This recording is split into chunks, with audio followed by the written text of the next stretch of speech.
사무엘상 30장 1절 6절 말씀. 다윗과 그의 사람들이 사흘 만에 시클락이 이른 때에 아말렉 사람들이 이미 나겜과 시클락은 침노하였는데 그들이 시클락은 쳐서 불사르고 거기에 있는 젊거나 늙은 여인들은 한 사람도 죽이지 아니하고 다 사로잡아 끌고 가기 길은 같더라.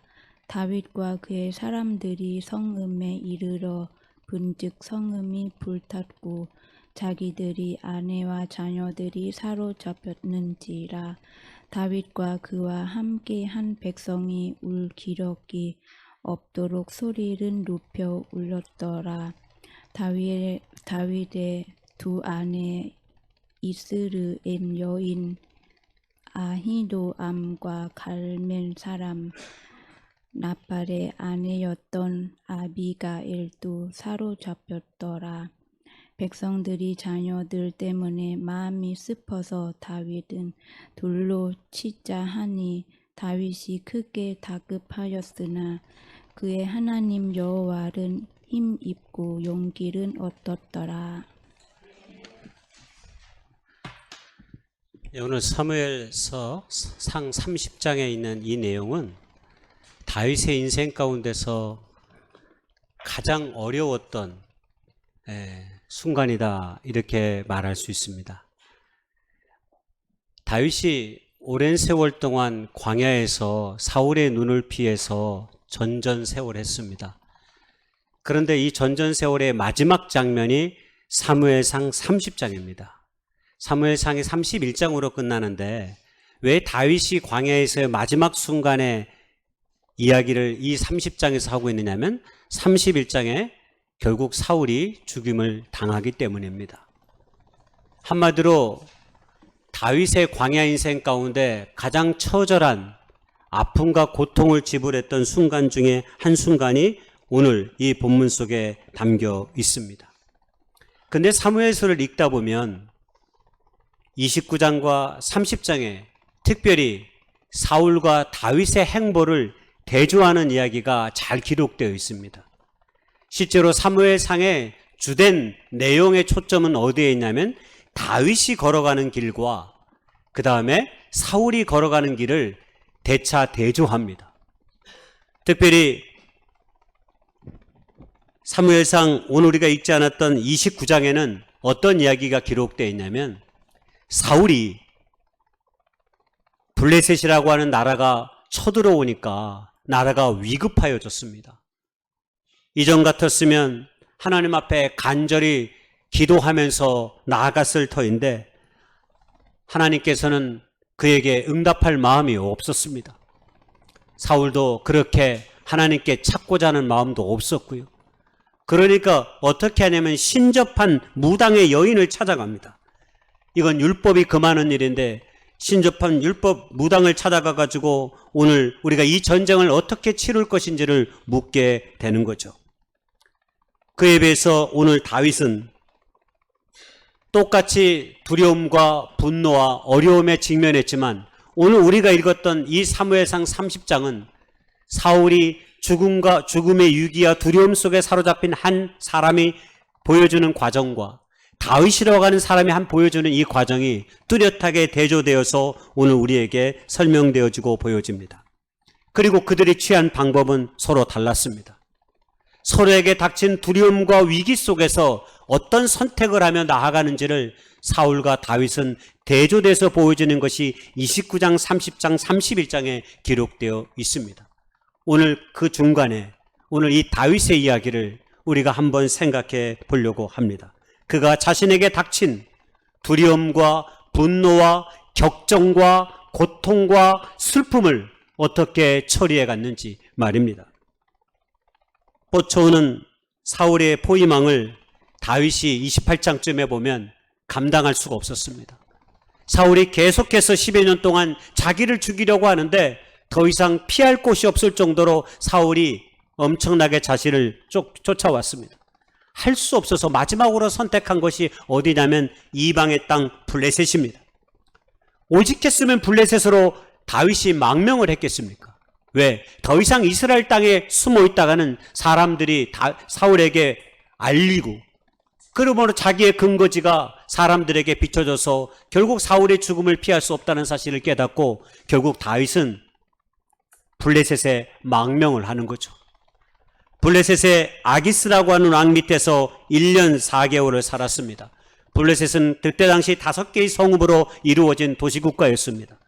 특별히 아기스 밑에서 1년 4개월 동안 있었는데 이 블레셋이 이스라엘과 전쟁을 벌이게 되는 상황이 발생된 것입니다. 블레셋의 방백 아기스 밑에서 살고 있던 다윗은 당연히 이 전쟁에 참여하지 않을 수가 없었습니다. 왜?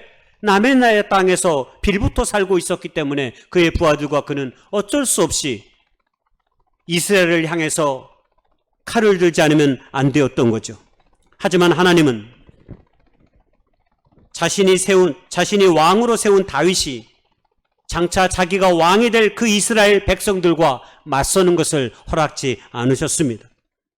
그래서 하나님의 섭리로 다윗은 이스라엘 백성들과 싸우지 아니하고 전장에서 물러나는 명령을 받았습니다.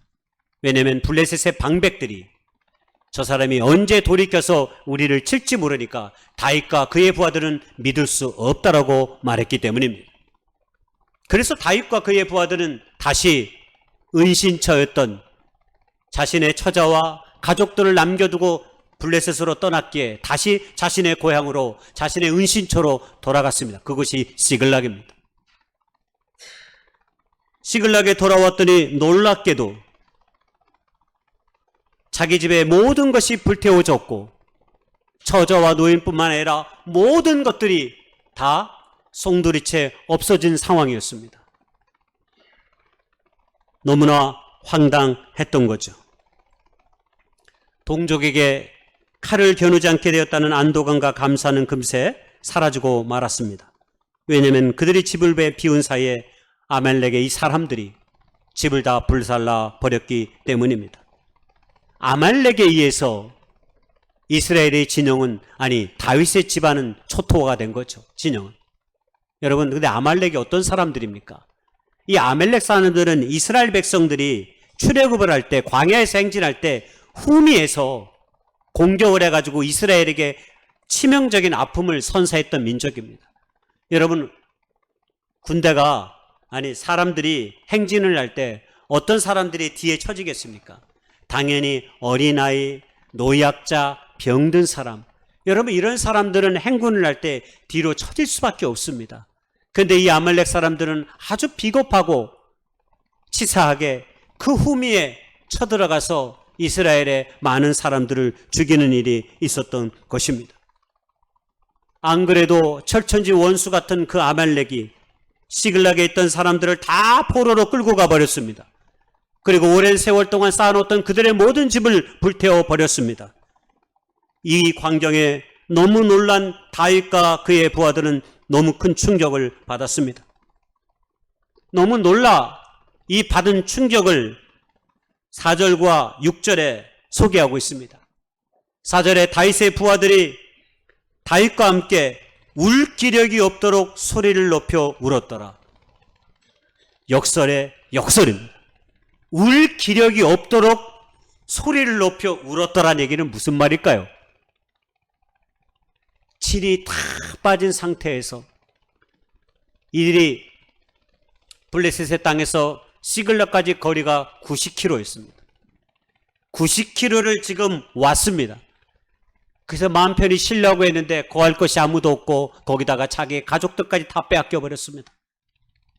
얼마나 극심한 고통과 아픔이 밀려왔겠습니까? 그러니까 울 기력이 하나도 없었지만 운 거예요. 그만큼 처절한 아픔 속에 있다고 하는 것을 이렇게 성경이 묘사하고 있는 것입니다. 여러분, 사람이 충격을 받으면 어떻게 돼요? 말문이 막힐 때가 있습니다. 아무것도. 우리는 그럴 때가 있지 않습니까? 울고 싶어도 울 수 없을 만큼 먹먹한 기분. 지금 다윗과 그의 부하들은 그런 마음으로 지금 애통해하고 있는 것입니다. 사람이 충격을 받으면 논리나 이성이 다 소용이 없습니다. 때로 주체 못할 감정에 휩싸일 때가 많이 있습니다. 특별히 백성들은 자녀를 잃은 것의 슬픔을 분노로 치환하기도 하죠. 그래서 지금 이 다윗의 부하들이 이 원망과 이 고통과 이 슬픔을 누구에게로 돌려요? 오늘 본문에 보니까 다윗에게로 향합니다. 심지어는 다윗을 돌로 쳐서 죽이려고 합니다. 여러분, 지금 다윗의 부하들만 지금 고통과 아픔을 당했습니까? 다윗의 두 아내도 가족도 잃어버렸습니다. 그런데 다윗의 부하들은 지금 다윗을 향해 돌로 쳐 죽이려고 하는 거죠. 여러분, 저 부하들에게 다윗이 어떤 존재입니까? 여러분 생각해 보세요. 그들이 오갈 데 없이 어려움과 고통당할 때 다윗이 아둘람 동굴에 있다는 소식을 듣고 이들이 찾아왔습니다. 우리를 좀 살려주십시오. 당신과 함께 있도록 좀 도와주십시오.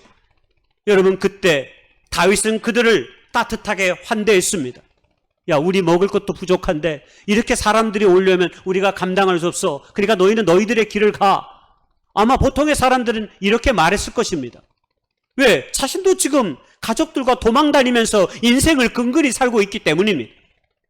그런데 다윗은 아둘람 동굴에서 단 한 사람도 성경에 내치지 않았습니다. 그리고 이들이 다윗의 부하가 되어서 다윗과 함께 지금 이 광야의 시간을 오랜 세월 동안 보내었던 것입니다. 그런데 지금은 그 은혜의 사실은 다 잊어버리고 오직 자신들의 가족을 상실했다고 하는 그 분노의 아픔 때문에 다윗에게 모든 책임을 뒤집어 놓고 그를 돌로 쳐 죽이려 했던 것입니다. 인간이 너무 무섭습니다. 사람의 얼굴을 하며 산다는 것은 때로 무엇일까라고 하는 것이 이 본문이 우리에게 때로 묻게 합니다. 한때 베스트셀러 가운데 이 책이 유행이 된 적이 있습니다. 기분이 태도가 되지 않게라는 내몬심리의 책이 먼저 유행이 됐고, 나중에 기분이 태도가 되지 말자라고 하는 책이, 비슷한 책이 2권이나 더 나왔어요.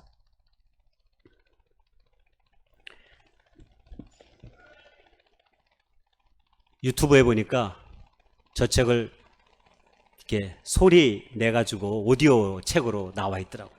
그래서 제가 오디오 책으로 다 읽었습니다. 설교하기 위해서.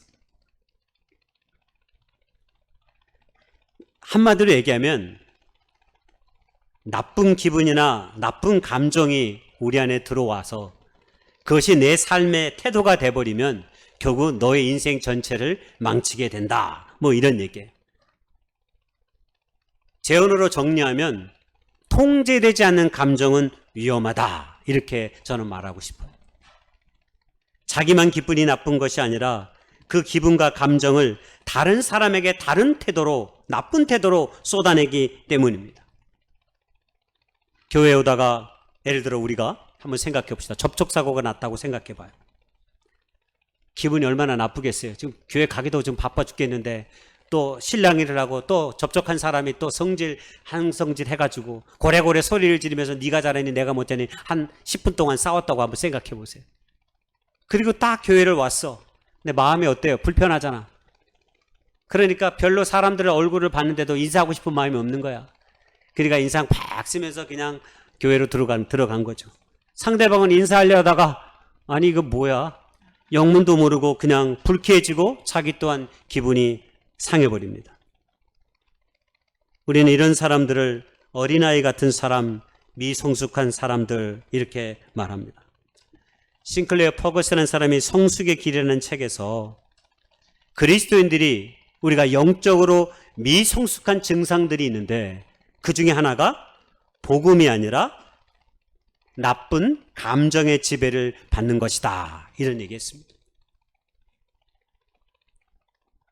여러분, 우리는 예수를 믿고 세례를 받으면 하나님의 성령이 우리에게 주어집니다. 그래서 우리는 성령 안에서 사는 사람들입니다. 그걸 우리가 믿음으로 산다라고 말합니다. 그럴 때 그 믿음으로 산다는 게 무엇일까요? 여러분, 믿음으로 우리가 하나님의 성령의 사람이 되었다면 그 성령님이 우리의 생각, 우리의 의지, 우리의 감정을 통제합니다. 에베소서 5장 18절에 보면 술 취하지 말라 이는 방탕한 것이니 오직 성령의 충만을 받으라 이런 말씀이 있습니다. 이때 성령의 충만을 받으라는 말은 통제하라는 뜻을 갖고 있어요. 영어로 컨트롤하다 이 뜻을 갖고 있어요. 무슨 말입니까? 감정 자체가 나쁜 게 아닙니다. 감정에는 좋은 감정도 있고 나쁜 감정도 있어요. 그런데 성령 안에 사는 사람들은 성령께서 우리의 감정을 균형 잡게 통제하도록 이끌게 만드시는 분이죠. 여러분, 감정이 얼마나 좋습니까? 좋은 감정이 있습니다. 하나님께서 때로 성령께서 우리의 감정을 자극할 때가 있어요. 우리의 생각과 이성을 깨뜨릴 때도 있지만 우리의 마음을 뜨겁게 용광로처럼 활화선처럼 타오르게 할 때가 있어요. 여러분, 그럴 때 우리가 격정적으로 하나님을 찬양하기도 하고 하나님 앞에 간절한 소망의 기도를 드리기도 하고 이전에 우리가 갖지 못했던 그 마음으로 하나님 앞에 우리 자신을 세우는 일도 있는 거지요. 한마디로 통제되지 않은 감정은 나쁜 것이지만 성령께서는 언제나 하나님의 백성들의 마음을 통제하여서 바른 결과로 나타나도록 이끈다라고 하는 사실입니다. 통제되지 않은 감정은 반드시 나쁜 태도를 낳습니다. 그래서 이런 감정에 치우친 사람들의 대표적인 특징이 오로지 자신의 입장에서만 모든 문제를 바라봅니다. 타인을 이해하려고 하거나 타인에 대한 일에 대한 이해가 현저히 부족한 거죠. 오늘 다윗의 부하들이 딱 그 모습입니다. 자기 신들의 고통만 고통이고 다윗이 자신들의 주군인 다윗의 고통은 고통이 아닙니까? 그러나 그들에게는 오직 자기의 고통만이 고통으로 이야기하는 거죠. 똑같이 자녀와 아내들 포로로 다 끌려갔고 집이 다 불타 없어져 버렸는데 오직 그 책임이 다윗에게 있는 것처럼 다윗에게 돌팔배로 던져 죽이려 하는 거죠. 자, 그런데 다윗이 왜 다윗인지를 보여주는 멋진 삶의 이야기가 그 뒤로 펼쳐집니다. 여러분, 다윗도 얼마든지 불쾌한 감정에 휩싸일 수 있습니다. 왜냐하면 부하들이 은혜를 잃어버리고 자신을 죽이려까지 하였기 때문입니까? 그것뿐입니까? 자기도 가족을 빼앗겼습니다. 얼마든지 다윗도 인간적으로 생각하면 이에 이, 칼에는 칼로 복수할 수 있었습니다. 그런데 놀랍게도 다윗은 부하들의 이 분냄과 이 분노를 누구에게로? 하나님께로 가지고 나아갑니다. 이런 다윗이 너무 멋집니다. 제사장을 부르고 에봇을 가져오게 하고 하나님께 기도합니다. 하나님, 내가 지금이라도 이 군대를 추격하면 따라잡을 수 있겠습니까? 여호와께서 그에게 대답하시되 그를 쫓아가라. 내가 반드시 따로잡고 도로 찾으리라. 이것이 하나님의 뜻입니다. 다른 그 어떤 것보다도 나쁜 감정을 뒤로하고 하나님께로 가져가가 자신의 모든 문제를 내려놓았습니다. 여호와께 물었다라고 하는 것은 그가 그 긴박한 상황 속에서도 하나님의 뜻을 구한 것이죠. 믿음의 사람들은 이래야 하는 것이죠. 기분이 나쁘다고 어린아이처럼 기분 내키는 대로 성질 부리면 안 되는 것이죠. 여러분, 성경에서 하나님 앞에 그토록 신실했던 한 사람이 있었습니다. 그런데 딱 한 번 잘못해가지고 평생의 소원을 이루지 못한 사람이 있습니다. 누굴까요? 질문입니다. 누굴까요? 네, 성가대가 훌륭하군요. 모세입니다. 평생 동안 신실했던 모세가 딱 한 번 어쩌면 하나님 앞에서 하나님을 만나기 전과 후는 좀 다르고 전에는 사람도 죽였지만 그 후에는 좀 달랐잖아요. 하나님을 만난 이후에는 하나님의 뜻을 따르는 이후에는 신실했어요. 완전할 정도로 신실했어요. 근데 딱 한 번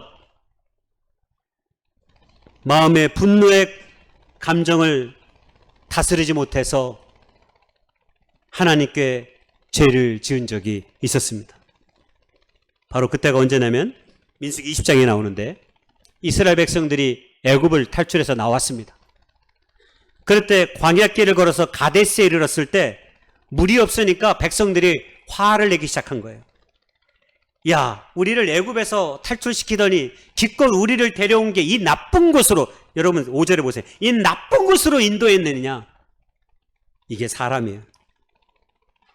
지금 애굽을 탈출해가지고 여기까지 온 것이만 해도 환호와 기쁨 얼마 가지 않은 거죠.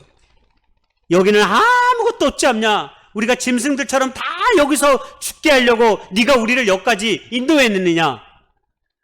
야, 이 세상 말로 하면 열받는 일이죠, 이것도. 예? 모세의 입장에서 보면.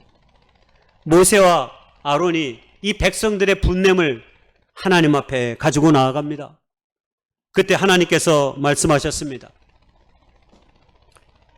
7절, 8절에 반석에게 명령하여 물을 내라. 그럼 내가 물을 내게 주겠다. 할렐루야, 아멘입니다. 그래서 모세가 어떻게 했을까요? 9절 11절에 보면 모세가 그의 손을 들어 11절에 그의 지팡이로 반석을 2번 치니 물이 많이 솟아나므로 회중과 그들의 짐승이 마시니라. 할렐루야.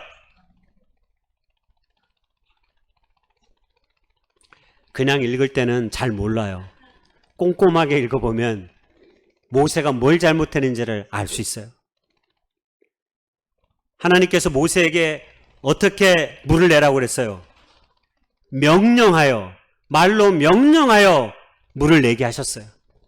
근데 모세가 어떻게 했어요?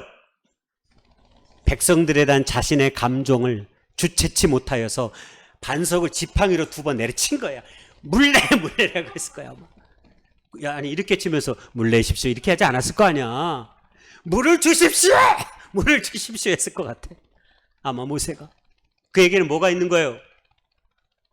저 이스라엘 백성들의 자신과 하나님을 향한 그 원망의 마음의 분노가 자신에게 있었던 거예요. 감정을 주체하지 못하여서 하나님께서 명령하신 그대로 안 하고 지팡이로 그냥 2번 바위를 쳐버린 거예요. 원래 모세가 약간 좀 성깔은 있잖아요. 10계명의 돌판을 어떻게 확 깨버렸잖아요. 하나님이 주셨는데. 예? 예? 그런 과거 전과가 조금 있어. 그러니까 조금 이렇게 성질이 좀 있어, 성질이. 예. 성깔 있는 사람들 좀 조심해야 됩니다. 예. 이게 부지불식간에 막 튀쳐나올 수 있어요. 모세가 결국 이렇게 해서 그냥 끝나면 좋은데 성경 신명기 32장에 뭐라고 되어 있냐면 48절 52절에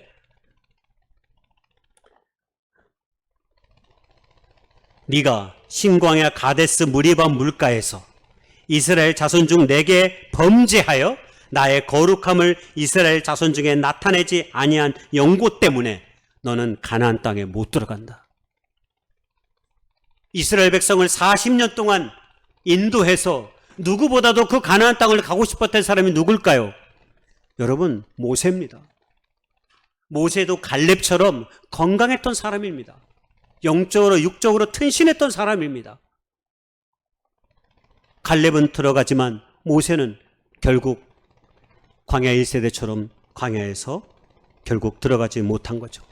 한마디로 자기 감정을 이기지 못하여 하나님의 거룩함을 드러내지 못한 것입니다. 성경은 그것이 모세가 가나안에 들어가지 못한 이유라고 말씀합니다. 그렇습니다. 그리스도인들은 근본적으로 하나님의 영광을 드러내는 사람들입니다. 여러분, 이게 우리가 하는 모든 일들의 목적입니다. 우리가 예배하는 것, 우리가 봉사하는 것, 우리가 어떤 것들을 교제하는 것, 다 모든 것의 중심에 하나님께 영광을 돌리는 데 있는 것입니다. 근데 우리가 어떻습니까? 우리는 내가 조금 기분이 안 좋으면 그것이 태도가 되어 내가 하던 일도 멈추어 버립니다.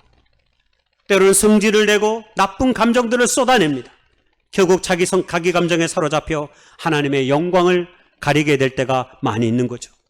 그런데 우리가 보고 있는 다윗은 그런 나쁜 감정을 뛰어넘어 하나님의 영광의 자리에까지 이릅니다. 여러분, 그걸 보여주는 것이 21절 이하의 사건입니다. 공교롭게 꼭 제가 말씀을 정할 때 되면 꼭 송하람 집사님이 봉독을 하게 돼가지고 이번에 조금 잘랐어요, 제가. 네. 집사님을 배려해서 좀 잘랐어요. 그래서 21절 이하에 다윗이 아까 하나님의 응답을 받았어요? 못 받았어요? 받았잖아요. 도로 찾게 해주겠다 그랬어요. 그들을 물리치고. 그래서 600명의 군사들을 이끌고 아말렉의 뒤를 쫓아간 거예요. 그리고 부솔 시내가에 이릅니다. 부솔 시내가는 시글렉에서 25km, 25km를 엄청나게 지금 말 타고 달려온 거야. 근데 앞서 90km 왔잖아. 예? 시글렉까지 90km 왔었잖아. 블레셋에서. 그리고 다시 25km 갔어. 115km. 얼마나 지치고 힘들겠어요. 그러니까 600명의 군사들 중에 200명은 죽으냐 우리 못 가겠습니다. 힘들어서 죽겠습니다. 그러니까 다윗이 오케이. 너 200명은 그냥 이 시내를 건너지 말고 여기에 있어라.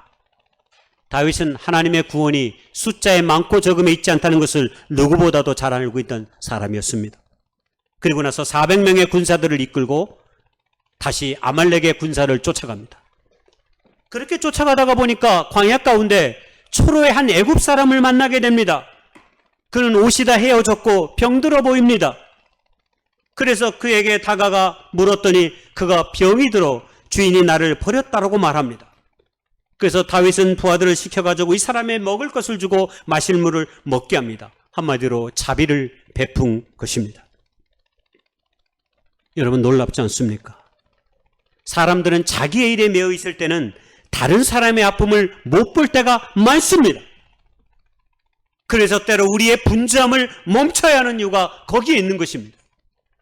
그런데 다윗은 이 와중에도 지금 자기의 가족들을 찾으러 가는 이 와중에도 분노의 격한 감정으로 저들을 쫓아가서 빨리 내 가족들을 찾아야 한다고 하는 그 열망으로 가득 찬 그 순간에도 광야 가운데 쓰러져 있는 한 사람쯤 그냥 모른 채 하고 지나가야 내 가족들에게 더 빨리 내 가족들을 빨리 찾을 수 있을 것이라고 생각 얼마든지 할 수 있는 그 상황 속에서도 그 한 사람을 버리지 않습니다. 그리고 그에게 먹을 것을 주니까 그가 마음이 변화했습니다. 사실은요, 제가 애굽 사람이긴 하지만 아말렉의 군사의 한 사람이었습니다. 그런데 저들이 내가 병들으니까 저들을 나를 버리고 갔습니다. 또 내가 이방의 군인이니까 그냥 버리고 갔습니다. 제가 그들이 어디로 가고 있는지 잘 알고 있습니다. 이 고백을 해준 거예요. 여러분, 다윗에게는 엄청난 소식이죠. 아말렉의 군사들이 어디서 어디로 가고 있는지를 안다고 하는 것은 너무나 놀랍고 뜻밖의 선물과 같은 것이죠.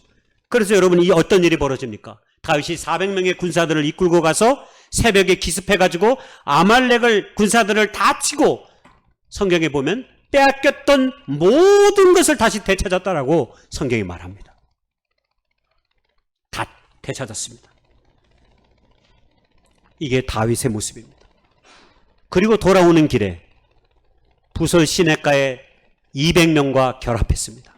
400명을 이끌고 가서 아말렉의 군사들을 물리치고 난 후에 가족들을 다 데리고 이제 부솔 시내가를 지나서 이제 시글락으로 가야 될 거 아니에요.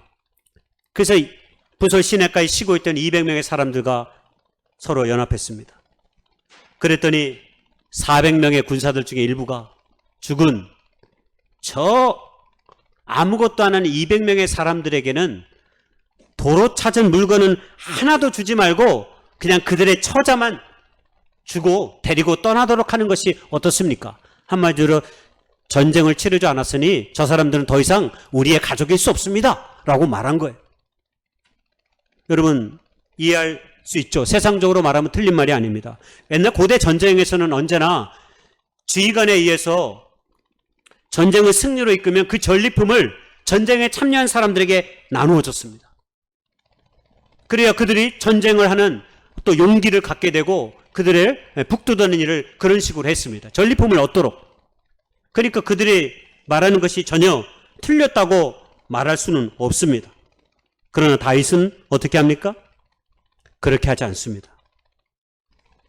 저들은 아무런 전쟁에 힘을 보태지 않았지만 전리품을 그대로 공평하게 나눠 갔습니다. 그리고 그렇게 한 이유를 23절에 소개합니다. 다윗이 이르되 나의 형제들아, 여호와께서 우리를 보호하셨고 우리를 치러 온 군대를 우리 손에 넘기셨은즉 그가 우리에게 주신 것을 너희가 이같이 못하리라. 하나님이 우리에게 주신 것을 우리 마음대로 할 수 없다는 얘기입니다. 이 모든 것을 하나님이 이루게 하셨다라는 것입니다. 이 모든 전쟁의 승리를 하나님께서 이루어 우리가 이 모든 것을 갖게 되었다라고 말하는 겁니다. 자기 안에 분노와 나쁜 감정을 넘어 하나님께 영광의 길로 나아간 것이 다윗입니다. 얼마나 놀랐습니까? 나쁜 감정, 나쁜 일들이 펼쳐질 때, 그것이 우리 안에 들어올 때 어떻게 해야 할까요? 제가 지난주에 회의하러 갔다가, 제가 회의하러 웬만하면 이제 ITX 기차를 타고 가고, 그 다음에 용산역에서 전철을 타고 화곡역에서 내리면 화곡역에서 마을버스를 타고 이제 사무실이 이제 대학교 안에 있어서 우리 교육자회 사무실이 그 안에 가거든요. 근데 마을버스를 탔는데 제가 1번 버스가 있어요. 한 어르신이 차가 막 출발하면서 그냥 넘어져 버리신 거예요. 그 바닥에 차 안에서. 다행히 이 할머님이 짐이 있으셨어. 근데 잘 넘어지죠. 짐이 등으로 넘어져가지고 그냥 짐에 머리가 닿아가지고 그러니까 벌려다 넘어지셨어요. 놀라가지고 막 일어서가지고 몇 사람이 저를 밑에 몇몇 사람들이 일어서가지고 다행히 멀쩡하셨어요. 아이고 하고 사람들이 다 놀라는 순간 앙칼진 목소리가 앞에서 들려왔습니다. 손잡이를 잡아야지 그렇게 타면 어떡해요? 누가 얘기했을까요? 운전기사의 외침이었습니다. 제가 너무 화가 났어요. 근데 좀 참았습니다. 그러면서 많은 것을 제가 생각했어요. 야, 만약 그 짐이 없었으면 그 할머니 크게 다쳤을 거예요. 그런데도 기사는 첫 마디가 괜찮으세요? 어디 다치지 않으셨어요? 하고 차를 세우고 뒤로 돌아와서 확인을 해야죠. 그게 우리가 생각하는 일반적인 거 아닌가요? 제가 뭐 잘못 생각하는 거예요 지금? 예? 제가 좀 특별해요?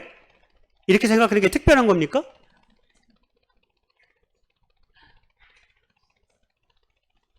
너무나 벌러도 넘어가고 사람들이 다 놀랐어요. 근데 그 기사는 그 한마디 하고 갑니다.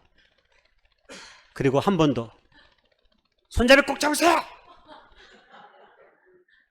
어르신들 손잡이 꼭 잡아주세요.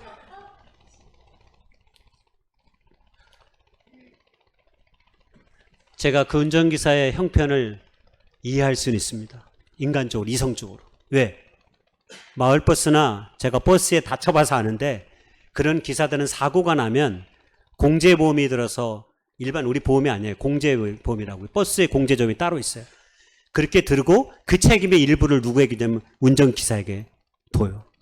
그렇기 때문에 버스 안에서 사고 나는 거, 그 다음에 버스가 부딪히는 거, 이거 굉장히 운전기사에게는 하루아침에 실직할 수도 있고 엄청난 재정의 부담을 갖게 되는 일이에요. 그렇지만 생명보다 귀하진 않잖아요. 그 물질이 생명보다 귀하진 않잖아요. 여러분, 좋지 않는 감정이 이렇게 우리 안에 태도가 될 때 그 결과는 참혹한 결과를 낳을 수 있습니다. 우리의 나쁜 감정이 태도가 되지 않는 길은 결론적으로 얘기하면 언제나 우리의 시선과 마음을 하나님께로 두는 것입니다. 여러분, 이것을 라틴어로 코람 데오라고 말합니다. 하나님 앞에서 이런 뜻입니다. 성경에 이런 코람 데오의 신앙을 가장 잘 보여준 분이 우리 예수님입니다. 예수님께서 십자가에서 그 고통과 고난 속에서 마지막으로 드린 고백과 기도가 누가복음 23장 34절에 언급되는데 뭐라고 말씀하셨냐면 아버지여 저들을 사하여 주옵소서. 저들이 자기들이 하는 것을 알지 못합니다 라고 고백하셨어요. 분노의 감정을 쏟아낸 것이 아니라 자신이 죽음에 이르는 그 상황 속에서도 하나님의 뜻을 구하면서 저들의 죄를 용서해달라고 하는 저 십자가의 저 마지막 고백이 어쩌면 우리 모두가 우리의 삶 가운데 담아두어야 될 고백이 아닌가 싶습니다. 참된 용기와 믿음은 어떤 상황에 있든 우리가 하나님 앞에 있다는 사실을 아는 것입니다. 그러면 죽음도 두렵지 않으며 분노와 절망 속에서도 품위와 존재됨을 잃지 않게 될 것입니다. 나쁜 감정이 내 삶의 주인과 태도가 되어지지 않도록 주님을 의식하고 의지하며 나아갈 수 있기를 소망합니다. 그러면 주께서 내 마음을 변화시켜 하나님이 기뻐하시는 길에 우리의 삶을 세워 주실 것입니다.